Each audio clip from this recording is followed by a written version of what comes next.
Hello viewers, Tim Pool here on the Huddle, and I'm with Anna Romboli, Head of Lottery at Svenska Spel. Anna, thanks for joining us. Thank you for inviting me. Not a problem, the pleasure is all ours. You joined in 2019 as Svenska Spel.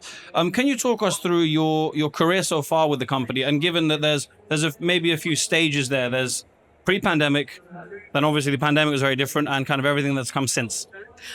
Well, yes, and also 2019 when I joined was a very interesting year in Sweden because it was the first year of a re-regulated market. Mm-hmm. So it's been a couple of very intense years actually to adopt and change, and we've been driving a lot of change within the company, both in terms of new products and everything that has to do with the re-regulated market, but also in terms of culture and competence and everything that you need to shift in those type of big changes. Yeah. I'm glad you phrased your answer that way because it leads perfectly into my next question.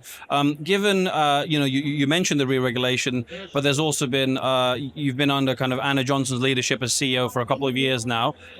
Given kind of the change that you talked about, where do you see Svenska Spel sitting right now in terms of your position within the market, within the Swedish landscape? I think we have a quite stable position. Where we see growth both in both of the major business units like the lottery and the sports and casino, and the biggest change with the company is actually that we closed down the land-based casinos. And just before Christmas, the final step was actually to sell the facilities in Stockholm, in the city center of Stockholm. Yeah. So that's been a huge shift for the company. And of course, it's a consequence of the digitalisation that we see consumers are kind of sending to. Yeah, I know there's been a lot of discussion with regards to whether Sweden should privatize those casinos, but I guess now that they've been sold for Svenska Spel, really that's a conversation for someone else, I guess. No, actually, it's a new regulation in Sweden that there is no license for land-based casinos. Mm-hmm. So nobody can actually have a land-based casino in Sweden. Yeah, I mean, it's an interesting position, given that I suppose those casinos, could go private, but yeah, that's the way the market's gone. That's the way it's gone. And I think also that like the Nordic countries and Sweden, the customers are very much online these days. Yeah. So it's been tougher and tougher to actually operate land-based business. Yeah, I mean, it's a global trend, certainly. Yes.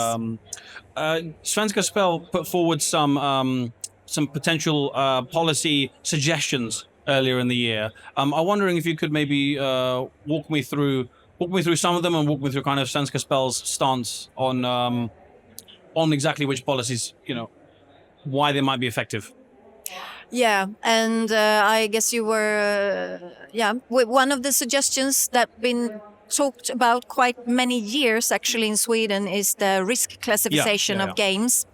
And now when we have a few years with the new regulation, we can actually see that we regulate all the games more or less the same. So we put all the games on the market in the same bucket in terms of regulation.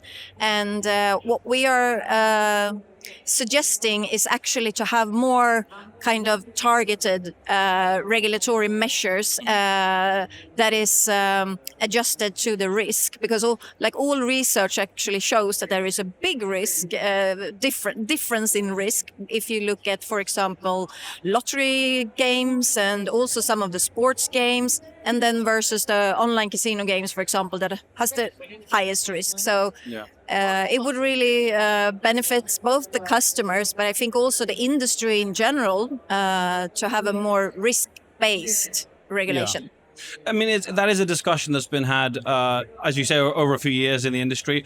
I guess opponents, they will, or they have said, in fact, it's clear that there would be a benefit for perhaps, lottery companies and lottery divisions such as yourself, because then tougher regulation for online casino.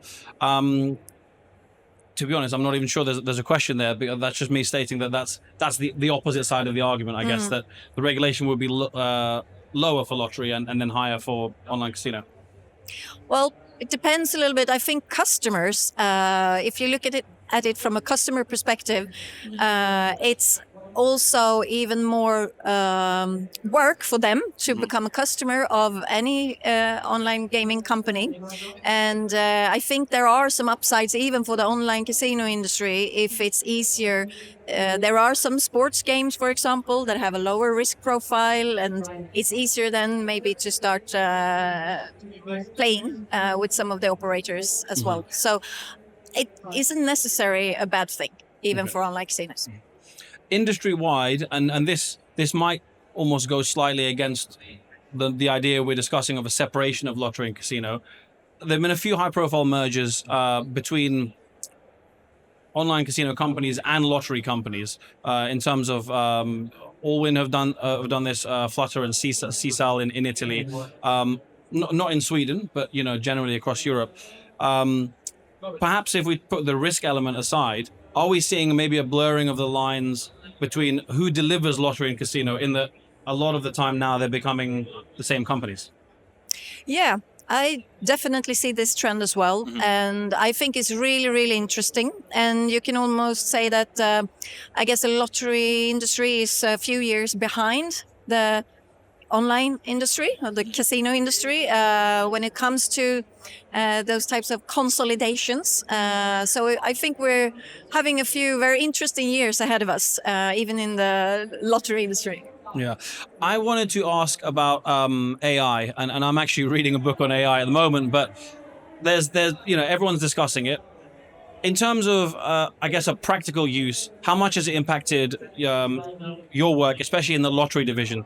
Have you seen an immediate uptake in how your team is using AI, or is it more of a kind of slow burn? Because we're seeing varying opinions at the moment on how quickly you think this should be adopted. Well, at Svenska Spel, we took quite early on a decision to empower all the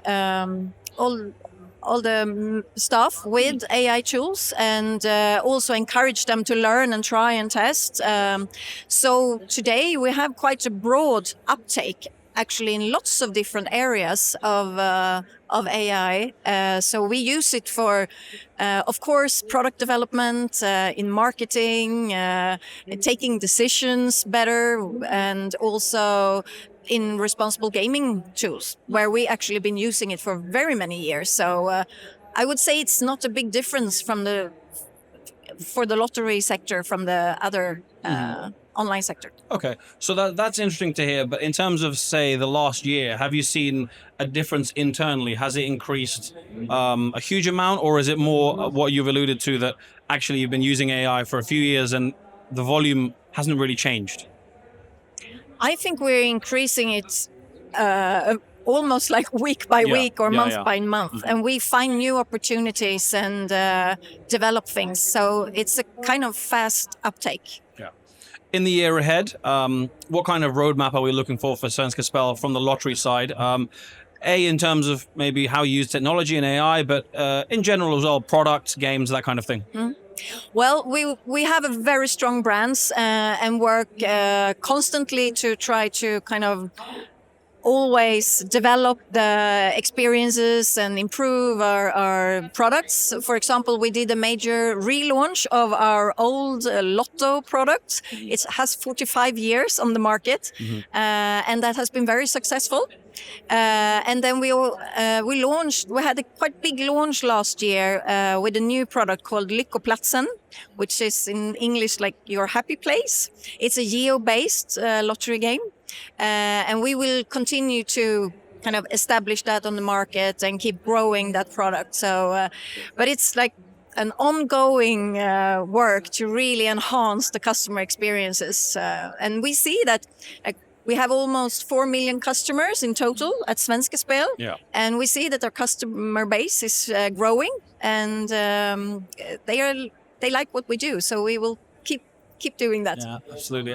For a final word, in terms of the year ahead, and this is quite a broad question, and we've discussed kind of a few key areas already, but Sweden as a whole, as a market, so beyond just Svenska Spel and maybe even just lottery, but of course your expertise will be in lottery. What do you see for Sweden in the year ahead? there was a time when it was making the headlines almost weekly in the industry. I think that's calmed down a little bit in terms of regulation. But yeah, I don't want to answer the question for you. What do you see in the year ahead?